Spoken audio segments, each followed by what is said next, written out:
അമൃത ബാല ആ സബ്ജക്റ്റ് ആണ് കഴിഞ്ഞ കുറച്ച് ദിവസമായിട്ട് സോഷ്യൽ മീഡിയയിൽ കൊണ്ടുപിടിച്ച ചർച്ച. അല്ലെങ്കിൽ നമുക്കറിയാം ഒട്ടുമിക്ക യൂട്യൂബേഴ്സും എടുത്ത് റിയാക്ഷൻ വീഡിയോ ചെയ്തിട്ടുള്ള ഒരു സബ്ജക്റ്റ് തന്നെയാണ്.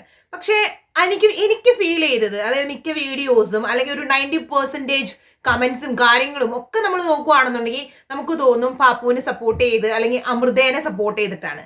പക്ഷേ ബിഗ് ബോസ് എന്ന ഷോയിൽ പോയി ഞാനൊരു മനുഷ്യനായി മാറി എന്ന് പറയുന്ന നമ്മുടെ അരിയണ്ണൻ, അതായത് നമ്മുടെ സീക്രട്ട് ഏജന്റ്, പുള്ളിക്കാരന് ഒരു വ്യത്യാസവും വന്നിട്ടില്ല. മനുഷ്യനായി മാറുമ്പോൾ പുള്ളിക്കാരൻ പറഞ്ഞായിരുന്നു, ഇനി ഞാൻ വീഡിയോസ് ചെയ്യുമ്പോൾ നിങ്ങൾ നോക്കിക്കോ, എൻ്റെ വീഡിയോസ് ചെയ്യുന്നതിലുള്ള എൻ്റെ ഒരു ഒരു രീതിയൊക്കെ ഉണ്ടല്ലോ, അതിലൊക്കെ ഒരു വ്യത്യാസം വരും എന്നൊക്കെ പറഞ്ഞു. പക്ഷേ ഞാൻ ബിഗ് ബോസ് കഴിഞ്ഞതിന് ശേഷം അണ്ണൻ്റെ അധികം വീഡിയോസ് ഒന്നും ശ്രദ്ധിക്കാറില്ല കേട്ടോ. പക്ഷേ അണ്ണൻ ഈ അമൃത ബാല വിഷയത്തിൽ ശ്രദ്ധിക്കാറില്ല എന്ന് പറയുമ്പോൾ നിങ്ങൾ വിചാരിക്കരുത് മനഃപൂർവ്വം ആളാവോ, അതുകൊണ്ടല്ല, പുള്ളിക്കാരൻ ഒരു നിലപാടില്ലാത്ത കാരണമാണ് ഞാൻ ശ്രദ്ധിക്കാത്തത്. പക്ഷെ ഈ കാര്യത്തിൽ നമുക്ക് ഒന്ന് രണ്ട് വാക്കുകൾ പറഞ്ഞു പോകണ്ടേ? അല്ലെങ്കിൽ നമ്മൾ ഈ റിയാക്ഷൻ വീഡിയോസ് ചെയ്യുന്ന ആളുകളാണ് എന്തൊന്നും പറഞ്ഞിട്ട് ഒരു കാര്യമില്ല. അപ്പോൾ ഈ അമൃത ബാല സബ്ജക്റ്റ് വീണ്ടും നമുക്കറിയാം, ബാല എപ്പോഴും എവിടെയൊക്കെ ചാൻസ് കിട്ടണോ അവിടെയൊക്കെ മാക്സിമം അമൃതയ്ക്ക് പണി കൊടുക്കുന്ന ഒരു പേഴ്സൺ ആണ്, അല്ലെങ്കിൽ അമൃതയെ ട്രോളി തന്നെ മുന്നോട്ട് പോകുന്ന ഒരു പേഴ്സൺ ആണെന്ന് നമുക്കറിയാം. ഒരു പ്രത്യേക തരം സന്തോഷമാണ് അണ്ണന് അമൃതയെ കുറിച്ച് മോശമാക്കി എന്തെങ്കിലും പറയുകയോ കളിയാക്കുകയൊക്കെ ചെയ്യുമ്പോൾ കിട്ടാറുള്ളത്. അത് നമ്മൾ പല വീഡിയോസിലും നമ്മൾ കണ്ടിട്ടുള്ള കാര്യമാണ്.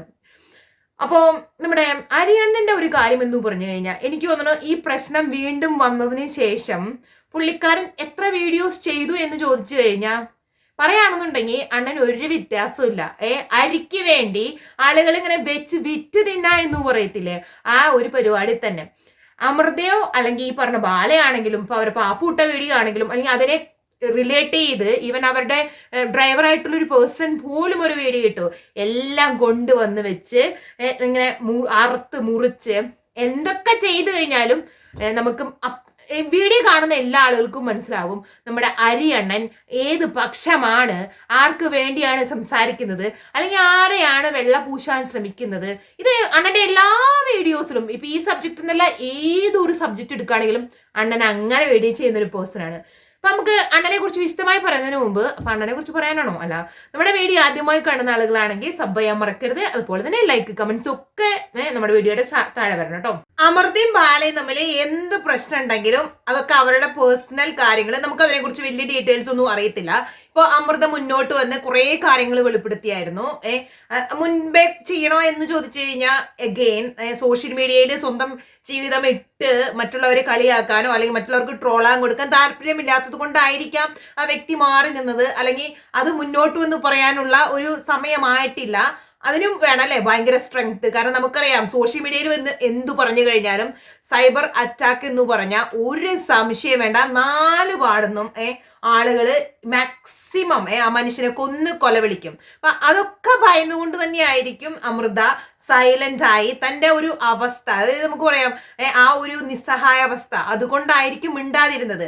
പക്ഷേ പാപ്പു എന്ന് പറയുന്ന ആ ഒരു ചെറിയ കുട്ടി, 12 വയസ്സായ കൊച്ചു വന്ന് ഒരു വീഡിയോ ഇടുന്നു. അത്രയ്ക്കും സഹിക്കവയ്യാതെ കൊണ്ടാണ് ആ കൊച്ചു വന്ന് സോഷ്യൽ മീഡിയയിൽ ഇങ്ങനെ ഒരു കാര്യം, അത് ആ വീട്ടിൽ നടക്കുന്ന കാര്യങ്ങൾ, താൻ അനുഭവിച്ച തന്റെ അവസ്ഥകൾ വന്നു പറയുന്നത്.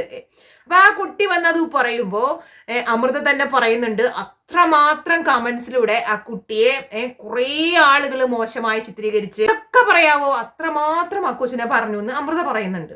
അപ്പൊ നമ്മളിതൊക്കെ കേൾക്കുമ്പോൾ ഒരു സാധാ മനുഷ്യനാണെങ്കിൽ, അതായത് നമ്മുടെ സീക്രട്ട് ഏജന്റ് എന്ന് പറയുന്ന അല്ലെങ്കിൽ നമ്മുടെ അരിയണ്ണൻ എന്ന് പറയുന്ന, എനിക്ക് സത്യം പറയുകയാണെങ്കിൽ ഈ പേരൊന്നല്ല വരുന്നത് കേട്ടോ, പക്ഷെ അതൊന്നും ഞാൻ യൂസ് ചെയ്യുന്നില്ല, നിങ്ങളൊക്കെ ഇങ്ങനെ ഓർക്കാം, നിങ്ങൾക്ക് ഇഷ്ടമുള്ള പേര് നിങ്ങൾ കേട്ടോ. ഈ പുള്ളിക്കാരനെ പോലെയുള്ള വലിയ ചാനലൊക്കെ വെച്ചിരിക്കുന്ന ആളുകൾ വന്നുകൊണ്ട് പർപ്പസ്ഫുള്ളി പറയുന്ന കേട്ടാൽ തന്നെ മനസ്സിലാകും ഒരു നിലപാടില്ല. ഒരു കാര്യം പറയുമ്പോൾ ധൈര്യത്തോടു കൂടി ഇപ്പൊ ബാല തെറ്റ് ചെയ്തെങ്കിൽ ബാല ചെയ്തത് ശരിയായില്ല അങ്ങനെ പറയണമെങ്കിൽ വലിയ ചാനൽ ഉണ്ടായിട്ട് കാര്യമില്ല. ഞാൻ വീണ്ടും പറയുന്നു, വഴപ്പിണ്ടി പിറകിൽ വഴപ്പിണ്ടി വെച്ച് കെട്ടിയവർക്കൊക്കെ ഇങ്ങനെ പറയാനേ പറ്റത്തുള്ളൂ.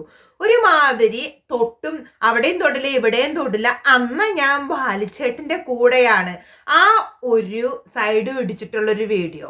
അതാണ് അവന്റെ എല്ലാ വീഡിയോസും. ഒരു കാര്യത്തിലും ഒരു നിലപാടില്ല. ഇപ്പോ ഇതിനകത്ത് കണ്ടുപിടിച്ച ഒരു കുറ്റം എന്ന് പറഞ്ഞു കഴിഞ്ഞാൽ പാപ്പു വന്ന് ഒരു വീഡിയോ അങ്ങനെ ഇടുന്നു. അപ്പൊ പാപ്പു ഇട്ട വീഡിയോ മാത്രമായിരുന്നെങ്കിൽ ഒരു കുഴപ്പമുണ്ടാവില്ലായിരുന്നു.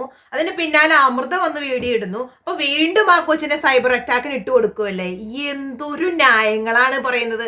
അല്ലെങ്കിൽ ആ കുട്ടി വന്ന് അങ്ങനെ ഒരു വീഡിയോ ഇടുമ്പോ അതിന് പിന്നാലെ സപ്പോർട്ടുമായിട്ട് ഇതെല്ലാം കേട്ട് ആ കുട്ടിയെ നാട്ടുകാർ മൊത്തം ഇട്ട് സൈബർ അറ്റാക്ക് ചെയ്യുകയോ മോശം കമന്റ്സ് വരികയൊക്കെ ചെയ്യുമ്പോൾ അതിന്റെ അമ്മയായ അമൃത മിണ്ടാതെ അകത്ത് കയറി വാതില് പൂട്ടി ഞാനിതൊന്നും കണ്ടിട്ടില്ല കേട്ടിട്ടില്ല, നിങ്ങളുടെ പാടായി എന്ന് പറഞ്ഞ് ആ അമ്മ അവിടെ ഇരുന്നില്ല. അവള് വന്ന് കുറച്ച് കാര്യങ്ങൾ ഈ സമൂഹത്തോട് വിളിച്ചു പറഞ്ഞു, തുറന്നു പറഞ്ഞു. അപ്പൊ അത് നമ്മുടെ സായി അണ്ണന് പിടിച്ചില്ല. നമ്മുടെ സായി പറയുന്നത് വെച്ച് കഴിഞ്ഞാൽ ഇതൊന്നും പറയാൻ പാടില്ല, മിണ്ടാതിരിക്കണമായിരുന്നു. കാരണം നീ ഇത് പറഞ്ഞുകൊണ്ട് വീണ്ടും എന്ത് സംഭവിക്കും നിങ്ങൾക്ക് മനസ്സിലായില്ലേ. ആളുകൾക്ക് ഈ ബാല എന്ന് പറയുന്ന വ്യക്തിയുടെ കുറേ അധികം സ്വഭാവങ്ങൾ മനസ്സിലാക്കാൻ പറ്റും.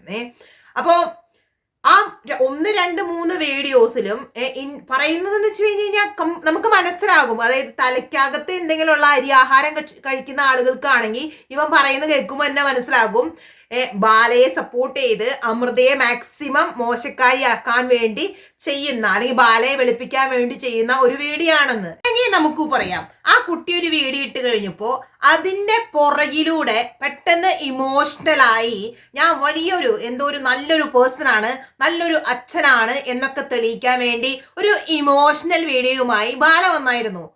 ഇവൻ നല്ലൊരു ഇൻഫ്ലുവൻസർ ആണ്, ഒരു യൂട്യൂബർ ആണ്, കാര്യങ്ങൾ സത്യസന്ധമായി സംസാരിക്കുന്ന ഒരു പേഴ്സൺ ആണെങ്കിൽ അതിനെതിരെയല്ലേ ശരിക്കും പറയാണെന്നുണ്ടെങ്കിൽ റിയാക്ട് ചെയ്യണ്ടേ. പറയണോ എന്ന് വെച്ചാൽ പറയണം, അങ്ങനെ ഒരു 2-3 വാക്ക്. ബാക്കി എല്ലാ കുറ്റവും നേരത്തെ അമൃത പ്രതികരിക്കണമായിരുന്നു, ഇത് സംഭവിച്ച അന്ന് പ്രതികരിക്കണമായിരുന്നു, അതിന്റെ മുമ്പ് പ്രതികരിക്കണമായിരുന്നു, എന്ത് പ്രതികരിക്കണമായിരുന്നു എന്ന് ഒരു നിലപാടില്ല. ചുമ്മാ വന്ന് കുത്തിയിരുന്ന് ആരെയൊക്കെയോ വെളുപ്പിക്കാൻ, ആരെയല്ല ബാലയെ വെളുപ്പിക്കാൻ വേണ്ടി ഇങ്ങനെ വിടുവായ ഇത്തരങ്ങള്. എടാ ഒന്നുമില്ലെങ്കിൽ നീ പറയുന്ന കാര്യങ്ങളില് ഒരു ന്യായവുമില്ല. അന്ന് ഒരു വീഡിയോയിൽ നിർത്താം, അതില്ല ഡെയിലി. കാരണം എന്ത് തള്ളിക്കഴിഞ്ഞാലും വ്യൂസും തെറി എന്തുമാത്രം കമന്റ് ബോക്സിൽ കേട്ട് കഴിഞ്ഞാലും ചില ആളുകളുണ്ട് ഇത്രയും തെറി കേൾക്കുമ്പോൾ അറ്റ്ലീസ്റ്റ് ഈ പരിപാടി ഒന്ന് അവസാനിപ്പിക്കും. ഇവൻ അങ്ങനെയൊന്നുമില്ല, ആരെന്ത് പറഞ്ഞാലും കുഴപ്പമില്ല, ഞാൻ ഈ പ്രസ്ഥാനമായിട്ട് ഇതുപോലെ തന്നെ മുന്നോട്ട് പോകും.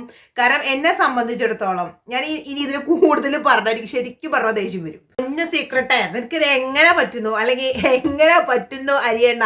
ഇതുപോലെ നിങ്ങൾ മനുഷ്യനായി മാറിയെന്നും പറഞ്ഞ് ബാക്കിയുള്ള മനുഷ്യന്മാർക്ക് കൂടി ചീത്തപ്പേരുണ്ടാക്കരുത് കേട്ടോ. നിങ്ങളൊന്നും ഇനിയും ഈ ലോകം തന്നെ ഇടിഞ്ഞ് താഴത്തേക്ക് വീണാലും ഒരു വ്യത്യാസം ഉണ്ടാകത്തില്ല. ക്യാഷ് കിട്ടാൻ വേണ്ടി ഡെയിലി ആരുടെ ജീവിതവും വെച്ച് എന്തും പറയാൻ ഒരു മടിയില്ലാത്ത നിങ്ങളൊക്കെയാണ് ശരിക്കും പറഞ്ഞ വലിയ വലിയ യൂട്യൂബേഴ്സ്, വലിയ സംഘടനയുടെ ഒക്കെ തലപ്പത്തിരിക്കേണ്ട ആളുകൾ. ഒരു കുട്ടിക്കും ഒരു സ്ത്രീക്കും ഉണ്ടായ ദുരവസ്ഥ വന്ന് അവരെ ഈ സമൂഹത്തോട് വിളിച്ചു പറയുമ്പോൾ അവർക്ക് സപ്പോർട്ടുമായി മുന്നോട്ട് വരേണ്ട നിങ്ങളൊക്കെ, എനിക്ക് അവരുടെ പേഴ്സണൽ ലൈഫിനെ കുറിച്ച് ഒന്നും അറിയില്ല, അവരെ സപ്പോർട്ട് ചെയ്യണ്ട. പക്ഷെ നിങ്ങൾ വന്ന് കളിക്കുന്ന ഈ നാടകം ഉണ്ടല്ലോ, അവരുടെ പേഴ്സണൽ ലൈഫിൽ എന്താ സംഭവിച്ചതെന്ന് നമുക്ക് അങ്ങനെ പറയാൻ പറ്റില്ല. അത് കഴിഞ്ഞ് നെക്സ്റ്റ് വീഡിയോയിൽ വന്ന് കുറച്ചു നേരം ബാലേനെ കുറ്റം പറഞ്ഞോ എന്ന് പറഞ്ഞ കുറ്റം പറഞ്ഞു. എവിടെയെങ്കിലും ഒരു സ്ഥലത്ത് നിൽക്കും മനുഷ്യ, 2 വള്ളത്തിലും കാല് വെച്ച് നിന്ന് കഴിഞ്ഞാൽ എന്ത് സംഭവിക്കുന്നു ഞാൻ പറയാതെ തന്നെ അറിയാലോ. ഇനി ഒന്നും സപ്പോർട്ട് ചെയ്യാനുണ്ടല്ലോ ഈ വക ഉഡായ്പ് കേസുകൾ. ചുമ്മാതല്ല കേട്ടോ, നിങ്ങളുടെ കമന്റ് ബോക്സ് നിറച്ച് തെറി ഇങ്ങനെ നിരന്ന് വരുന്നത്. കാരണം കയ്യിലിരിപ്പ് ഇങ്ങനെയാണെങ്കിൽ ഡെഫിനറ്റ് ആയിട്ടും കേട്ട് തന്നെ പോകത്തുള്ളൂ. നിങ്ങൾക്ക് സൈബർ അറ്റാക്ക് വന്നപ്പോൾ നിങ്ങൾ വന്നിരുന്ന് പൊട്ടിക്കരയുന്നുണ്ടായിരുന്നല്ലോ, കമന്റ് ബോക്സ് പോലും ഓഫ് ചെയ്ത് നിങ്ങൾ ഓടിയായിരുന്നു. അപ്പോൾ നിങ്ങൾക്ക് വരുമ്പോൾ നന്നായി പൊള്ളും. അതായത് ആ കൊച്ചും ആ ഒരു സ്ത്രീയും അനുഭവിച്ച വിഷമങ്ങളും എന്ന് പറയുമ്പോൾ അവരെ ഇല്ലാത്ത പോയിന്റുകൾ ഉണ്ടാക്കി പറഞ്ഞ് നിങ്ങളുടെ വീഡിയോയിൽ മാത്രമേ ഞാൻ കേട്ടുള്ളൂ. പാപ്പു ഒരു വീഡിയോ ഇട്ടു, അതിന്റെ പിറകിൽ അമൃത വീഡിയോ ഇട്ടതാണ് ഇത്ര വലിയ പ്രശ്നമായത്. എന്ത് പ്രശ്നമായിന്ന് പറയുന്നത്, ഒരു വ്യക്തി അനുഭവിച്ച കാര്യങ്ങൾ അല്ലെങ്കിൽ ഗോത്രൂ ചെയ്ത ഇത്രയും സംഭവങ്ങൾ ഉണ്ടായിരുന്നിട്ടും ഇതുവരെയും മിണ്ടാതിരുന്നില്ലേ. അവർക്ക് മിണ്ടണം, അല്ലെങ്കിൽ അവർക്കൊരു സമയമായി എന്ന് തോന്നുമ്പോ, അല്ലെങ്കിൽ അവരുടെ മകളെ സപ്പോർട്ട് ചെയ്യേണ്ടത് അവരുടെ ഉത്തരവാദിത്തമാണെന്ന് തോന്നുമ്പോ അവർ മുന്നോട്ട് വരുന്നു, അവരതിനു വേണ്ടി സംസാരിക്കുന്നു. അപ്പൊ അതാണ് നിങ്ങൾക്ക് ഏറ്റവും വലിയ കുറ്റമായി കണ്ടത് അല്ലേ. ഒരു കാര്യമില്ല, നിങ്ങളൊക്കെ എങ്ങനെ പറഞ്ഞു നന്നാക്കാനാണ്. എനിക്കിത് കണ്ടപ്പോ ഈ സബ്ജക്റ്റിൽ ഞാൻ ഇതുവരെ ഒരു വീഡിയോ ചെയ്തിട്ടില്ല. പക്ഷെ ഇവൻ ഇരുന്ന് തള്ളുന്ന കണ്ടപ്പോ, ഇവൻ ഇരുന്ന് ഈ ഇല്ലാത്ത കാര്യങ്ങൾ ഉണ്ടാക്കി പറയണ കണ്ടു കഴിഞ്ഞപ്പോ എന്തെങ്കിലും പറഞ്ഞില്ലെങ്കിൽ ഉണ്ടല്ലോ, സത്യം പറയുകയാണെങ്കിൽ നമുക്കിങ്ങനെ ചുറിഞ്ഞു കയറും. അതുകൊണ്ട് മാത്രം ഒന്ന് പറയുന്നതാണ് കേട്ടോ. അപ്പൊ എല്ലാവരും കമന്റ് അടിക്കാൻ മറക്കരുത്. പെട്ടെന്ന് തന്നെ നല്ലൊരു വീഡിയോ ആയി തിരിച്ചു വരാം. എല്ലാവർക്കും ടാറ്റാ ബൈ.